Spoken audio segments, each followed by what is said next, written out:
Hello everyone. एक बार फिर से स्वागत है आप सभी का हमारे इस यूट्यूब चैनल ऑनलाइन स्टडियो में। उम्मीद करता हूं कि आपने इससे पहले के बाकी के वीडियोस देखा होगा जो भी मैंने अभी हाल फिलहाल में आप लोगों को टॉपिक प्रोवाइड करा है। ये सभी टॉपिक्स बहुत इंपॉर्टेंट है आपके आने वाले एग्जाम्स के लिए, चाहे आप बिहार एसएससी सीजीएल 4 की प्रिपरेशन कर रहे हैं या फिर आप अभी फिलहाल बिहार एसआई का जो नोटिफिकेशन आया है 1799 पोस्ट के लिए, उसके लिए भी बहुत ज्यादा इंपॉर्टेंट होगा क्योंकि लगभग आपका टॉपिक्स सब कुछ सेम ही रहता है। तो जो भी टॉपिक्स आ रहे हैं आप उनको अच्छे से पढ़िए, अच्छे से एनालाइज करिए, अच्छे से हो सके तो नोट डाउन करिए। तो चलिए फिर आज शुरू करते हैं। आज का टॉपिक हमारा रहने वाला है एनएसएसओ, सीएसओ और एनएसओ। ये तीनों के बारे में हम देखेंगे विस्तार से। प्रीवियस में क्वेश्चन भी पूछा गया है, हमेशा पूछा भी जाता है, तो चलिए फिर फटाफट इसको कवर कर लें। तो देखिए सबसे पहले हम बात करते हैं एनएसएसओ। अब ये क्या है?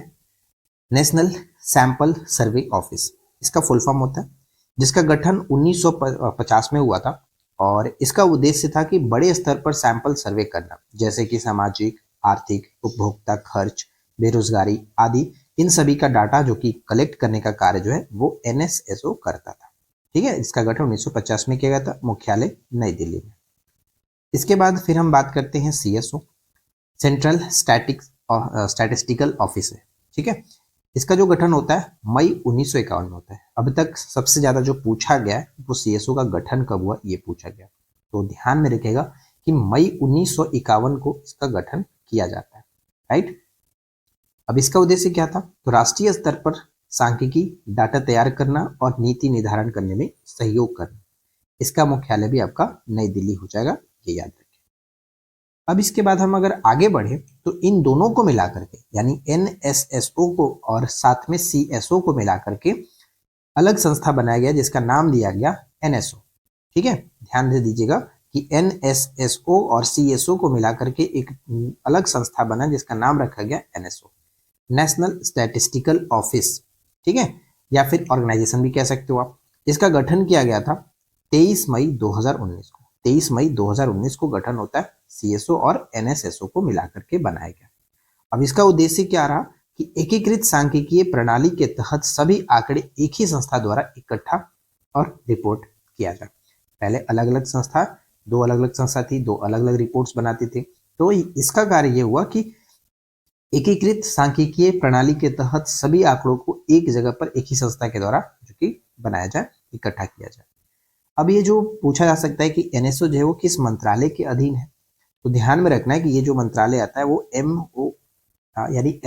एमएसपीआई मंत्रालय यानी ministry of statistic and programme implementation के अंतर्गत आता है।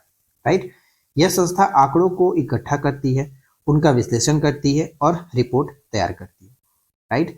अब यहाँ पे आसानी से सरल शब्दों में ये कहे कि एनएसओ भारत के सामाजिक, आर्थिक और जनसंख्या से जुड़ी जानकारियों को इकट्ठा करने और रिपोर्ट बनाने में काम आती है। अब यहाँ से एक चीज मैं आपको बताना चाहूंगा, ध्यान दीजिएगा कि जो जनगणना का डाटा है वो एनएसओ नहीं करता है।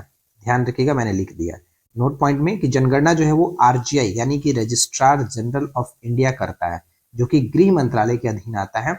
यानी जनगणना, अब ये जनगणना का जो डाटा है वो एनएसओ नहीं करता है, ये पॉइंट याद रखना है, इंपॉर्टेंट है। राइट।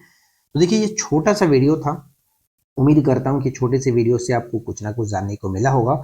और एक चीज मैं आपको बताना चाहूंगा कि अभी तक जो भी मैंने वीडियो बनाया आप लोगों को वीडियो प्रोवाइड कराया, उन सभी का पीडीएफ जो है हमारे एप्लीकेशन पर अपलोडेड किया जा चुका है, तो आप वहां से जाकर के डाउनलोड कर सकते हो पीडीएफ। ठीक है, पीडीएफ के लिए आप बिल्कुल निश्चिंत रहे, सारा पीडीएफ आपको मैं एप्लीकेशन पर कोर्स में अपलोड कर देता हूँ। तो बेफिक्र होकर के आप एप्लीकेशन पर जा सकते हो, जहाँ पे अगर आपने कोर्स ज्वाइन कर रखा है तो अच्छी बात है, वहां पे आपको पीडीएफ मिल रहा है। अगर आपने नहीं ज्वाइन कर रखा है तो आपके पास मौका है, जाइए एप्लीकेशन पर और अपने हिसाब से जिस कोर्स को ज्वाइन करना चाहते हैं आप उसको ज्वाइन कर लीजिए। राइट। तो फिलहाल इस वीडियो में इतना ही फ्रेंड्स, हम मिलते हैं आपके साथ इसी प्रकार के नेक्स्ट वीडियो में नए टॉपिक के साथ। Thanks for watching, keep watching, keep learning.